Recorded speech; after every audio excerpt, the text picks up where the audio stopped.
What is up, YouTube?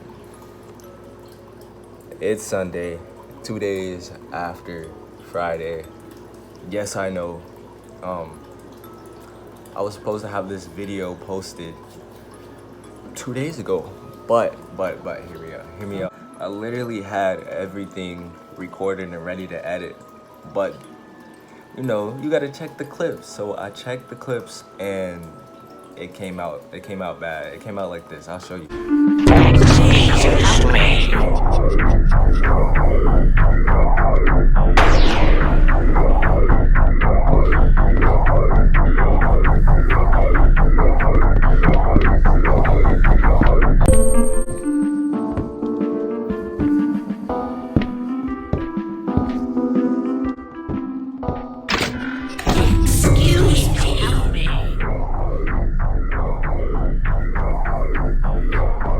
So yeah, I was not about to upload that, but yeah, it started off kind of smooth for real, and then it got choppier and choppier as the video went. So, you know what I'm saying, I couldn't post it.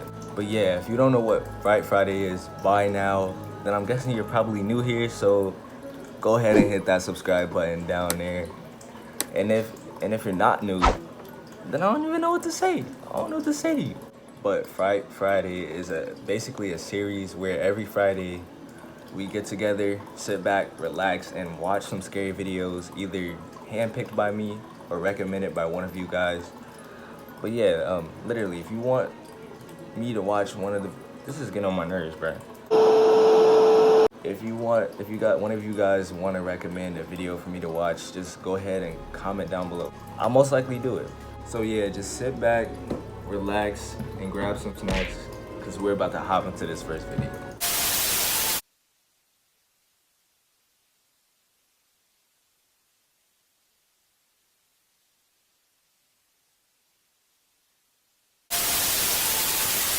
Alright, so this first video that we're gonna watch today is called I Found a Scary Man Locked in the Basement of an Apartment by Stephen D.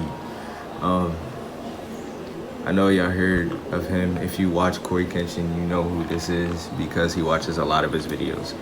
So yeah, let's go ahead and get into this. Can it full screen? Thank you. During my early 20s, I worked as a meter reader in Iowa.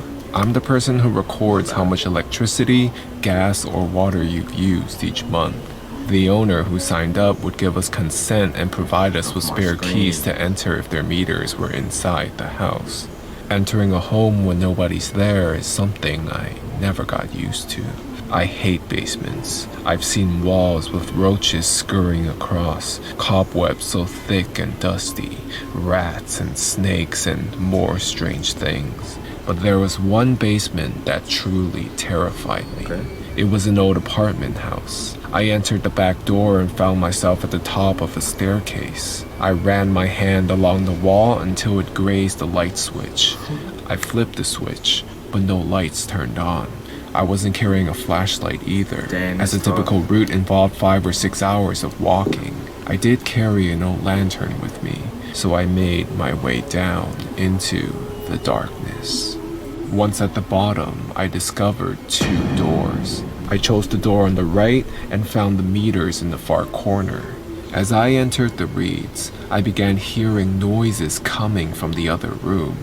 Something was moving, and there was whimpering that grew louder the longer I listened. I realized it was a dog and it sounded weak and distressed. I tried to open the door, but it was locked.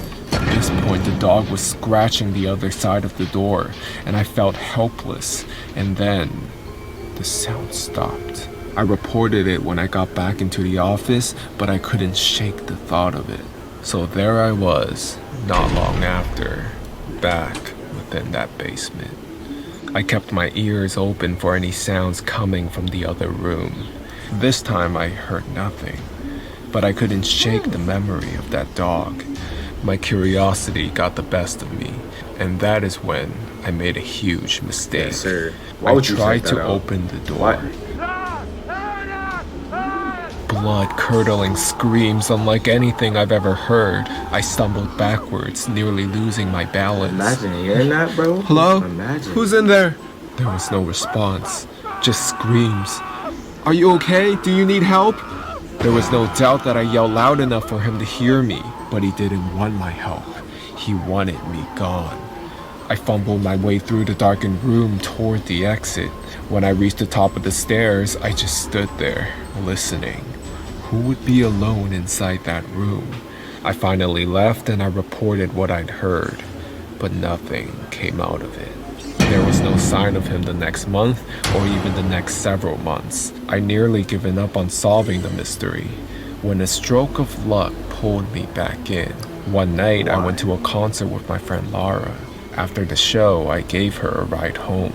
She just moved in, so she had to give me directions. I didn't pay much attention to where she was leading me until she pointed to a house a ways up the street. I couldn't believe it. She had moved into the house with the mysterious room in the basement. This may sound weird, but have you noticed anything odd about the basement at this? Yeah, a crazy guy lives down there.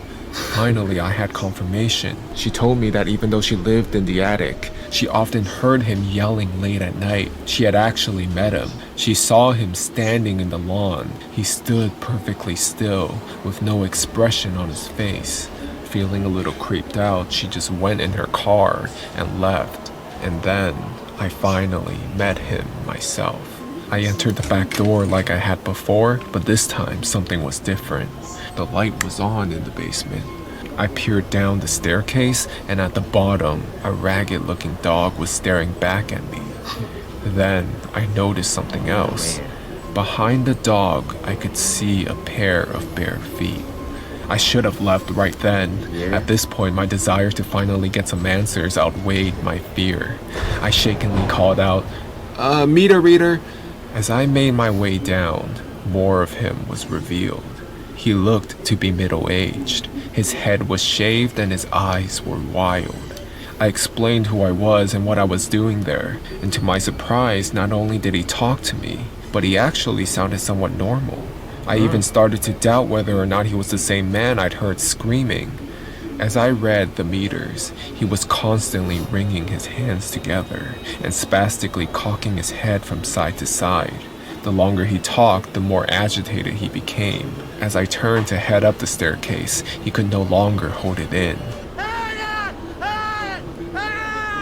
Screams, the very same unforgettable screams I'd heard coming from the locked room. I ran up the stairs as fast as my legs would carry me, flung the door open, and rushed back into the daylight. I told my friends about the experience, and when I finished telling my story, she told me about something she'd seen a week earlier. One day, she noticed lights flashing outside her window. She looked outside just in time to see police officers placing the man from the basement in the back seat of a squad car. She later found out from another tenant that he had attacked someone with a weapon, and that was the last they ever saw of him. I don't know what became of that man in the basement. I like to think that he got the help he needed, but maybe that's just because I'd rather not think about the alternative. That's crazy. I ain't gonna lie to you. That's crazy. That's crazy. Hold on. Imagine some creepy dude is just living in your basement and you're just like, imagine if he would have just attacked that meter reader dude. That's crazy. That's crazy. All right, on to the next one, bro.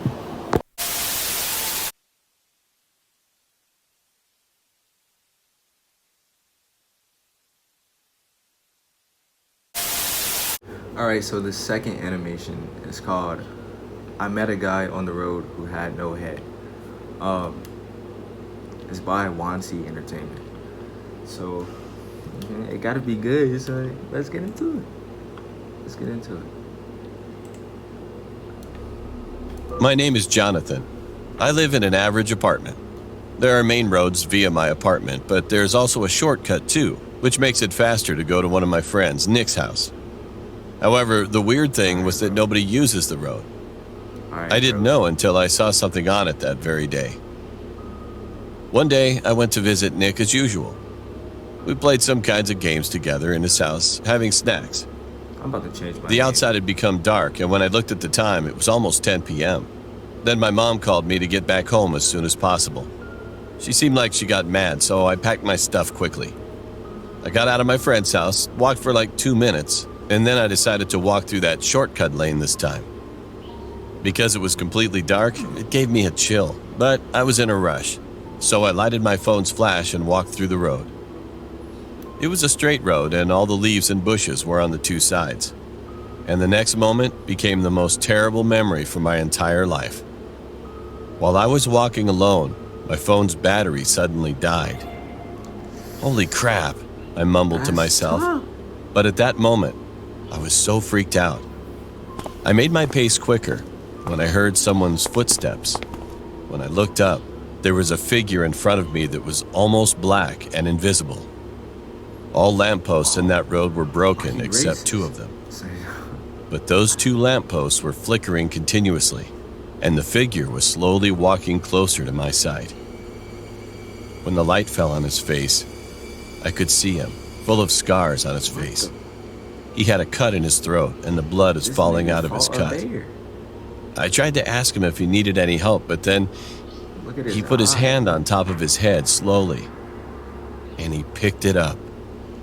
I could see his head was dividing from his body. And he was just standing there, holding his head in one hand and looking straight into my eyes. I couldn't even move because I was so terrified at that moment. All of a sudden, his head was laughing loudly and gave a shriek loudly at the very next. I stepped back, and then he came in front of me again with big strides. This time, I could see those 2 lampposts which were flickering above him all went out. And I don't remember anything after that.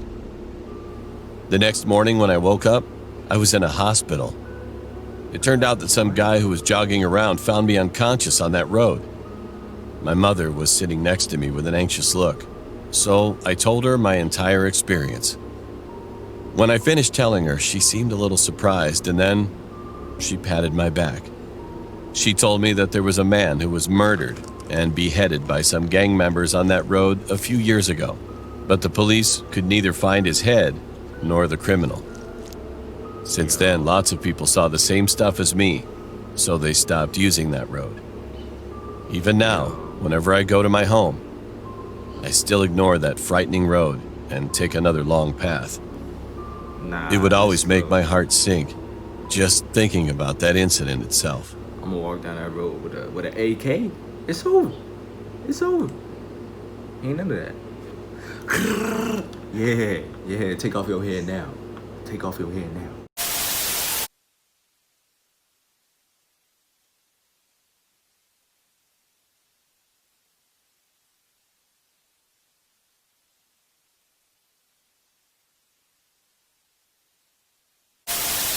Alright, this third animation is called, as you can see, I helped my uncle's serious crime, and now I regret all about it. It's by Wansi Entertainment again. So let's get it. Let's hop into it. Full screen. Thank you.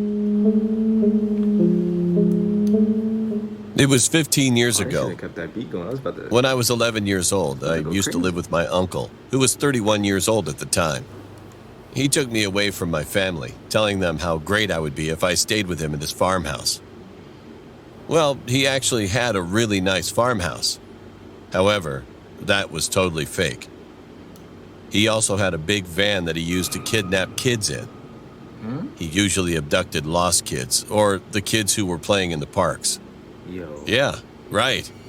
He was such a serious kidnapper and murderer. While he was tying up the children after the kidnapping, he ordered me to dig a hole for each one. Of course, I didn't want to do that. I was just horrified and scared of my uncle. One day, I stayed with the kids inside the basement to monitor them. Crying, they were begging to let them go. I could see that some of the kids were almost the same age as my age, so I untied them and let them sneak out by the back door so my uncle couldn't see them. He was in the kitchen sharpening his knives. I returned to the kitchen acting like nothing happened, but somehow when he lifted his head, He noticed through the window that they were running away. There's no way this is true. He got mad, grabbed his gun, and then he ran out the door, trying to shoot them. I immediately ran with him, watching them, and hoping that they could manage it. And all of the kids succeeded to run away, fortunately. I could see that one of them even waved to me to say goodbye. My uncle told me not to worry, and that he'd get more kids the next morning. It seemed like that he was thinking that I was the one who was disappointed about the kids' escape, or whatever. The next morning, I woke up and figured out that he was not there. And all of a sudden, I heard a loud siren, and soon after, the police entered inside the farmhouse. They found me and asked me if I was one of those kids who was kidnapped by him. I couldn't lie to him.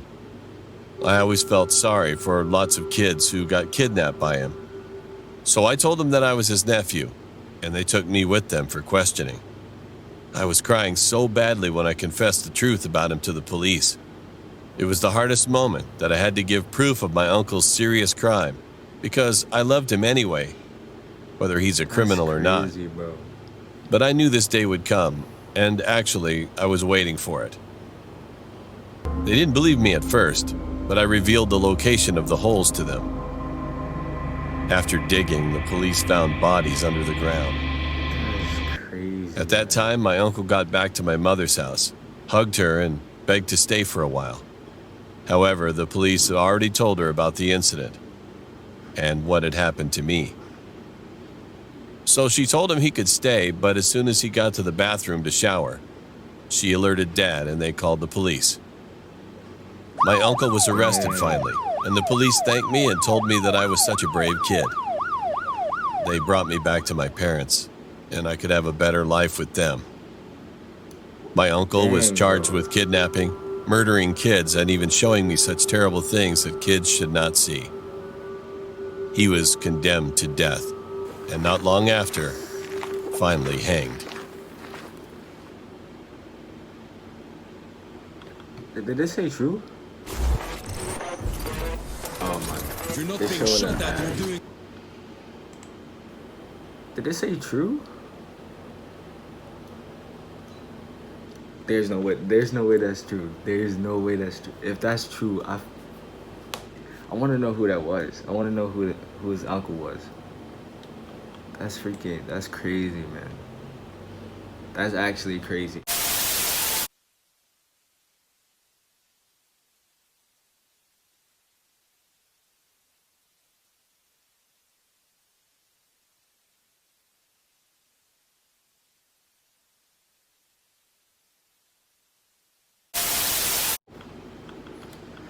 Alright, so this last animation we're gonna watch today is called True McDonald's Scary Story Animated. It's an animated, why do I always say animated at the end? I don't need to say that. But it's by a channel named Phoenix London. I can't talk right now. So let's just check this out, see if it's good. Please watch till the end. Oh wait, I didn't get to read that. Forget it. Forget it. I'm never going to McDonald's again. Okay. Whenever my brother and I were with our mom, we tried talking her into bringing us to McDonald's. My screen. We love going there. I particularly love the French fries, chicken nuggets with a milkshake. I got that every single time I went. Yes, It was my absolute favorite. Minus the chicken nuggets. But as much don't as I like love chicken that nuggets. meal, this one experience was so bad that I never wanted it again. And it goes like this. My mom had gotten off of work a little early this one day and picked us up at 4:30 in the afternoon. This meant that she was going to be able to have some time to bring us to McDonald's, which we had been begging her to do. We made our way there, and I remember singing some goofy song on the radio as we drove there. My brother and I were so excited, and my mom was happy that she could make us happy. My mom was not a fan of eating in the car. She really liked her car and wanted to keep it clean, which meant no eating, so we went inside to eat. When we were in there, everything went just as you'd expect. We ordered our food, sat down, and ate. That's all there really was to it. The bad part didn't come until we started to leave. Like Naruto. We were making our way out of the McDonald's when a Hispanic man with a really strange mustache started saying something to my mom. I remember him being somewhat incoherent because of a thick accent, and many of the words were ones that I had never heard before. I immediately identified this man as problematic and could tell by his body language that he might be a threat. But after all, I was only 10 years old and couldn't. Look at that. I'd be scared of that man too. Especially under the sun. Don't blind me, my nigga. Alright, let's do a whole lot. My mom got my younger brother into the car, put his seatbelt on, and closed the door. She told me to get into the car too. I can tell by her panicked tone of voice that she was extremely worried by this guy. No matter what he said, she didn't reply. My mom got into the driver's seat and started the car in the same motion and then went to close her door. But by this point, the man was already close enough that he could hold the door open and stop it from being closed. My mom started telling this guy to back off, but he only got more aggressive. He started saying stuff like, "You can run from me, chica," and other stuff like that. That was one of the only phrases I remember him saying. Again, a lot of it was incoherent to me. My mom never did get her door closed until she started backing out anyway, and knocked this guy onto the floor. I guess he wasn't expecting her to actually go, but this only antagonized him even more. I remember watching him as my mom was peeling off. He got back up immediately and ran to his car, which was only about 4 parking spots away. He started it and started following us. He wasn't trying to run us off the road or anything, but he was definitely following us. I remember asking my mom what we were going to do. She said that I had to be quiet and let her think. Well, we drove around for about 20 minutes. I could tell that it wasn't the path to go home that we always took. I remember it feeling like a really long time that we were on the road. The sun started to go down and we all felt a lot of tension. My mom eventually had the good idea to go to the police station. She called the police on her cell phone before she got there and told them about the situation. When we got there, there were policemen waiting in the parking lot. Despite there being cops all over the place, this guy still followed us, parked right behind us, and got out of the car, running at my mom. It was honestly terrifying. Thankfully, a police officer had tackled him and they took care of him from there. They put him into handcuffs and took him somewhere into the station. They eventually brought us in and asked us questions about what had actually happened. My mom told them the whole story from start to finish, and then we went home. It was really scary to experience as a kid, and I still think about it sometimes. The craziest part is that this guy was confident enough to still go after my mom with police around in front of a police station. I don't know what kind of judgment he had, but whatever it was probably impaired by drugs or something.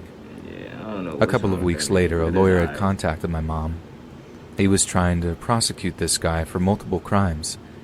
He claimed that this guy who had tried to abduct my mother was actually a leader in some kind of gang.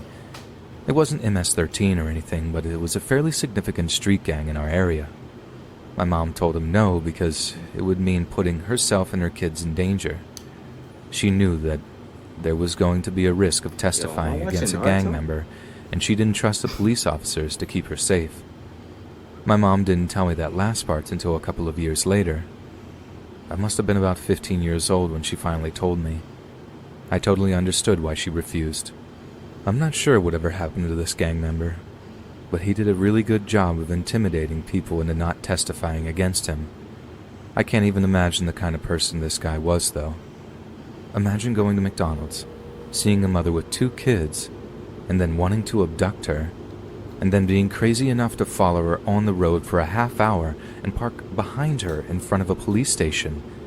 And even then, he still got out of the car and ran toward my mom. I don't know what happened to that guy to make him like that. I just seriously hope that this prosecutor was eventually able to get him on something and lock him up for life. I don't know how people like that are able to roam the streets so freely. That's crazy. Like I'd be thinking about it like in their point of view. Imagine being chased down. Thank you for making it to the end of the video. A random dude. Just like imagine.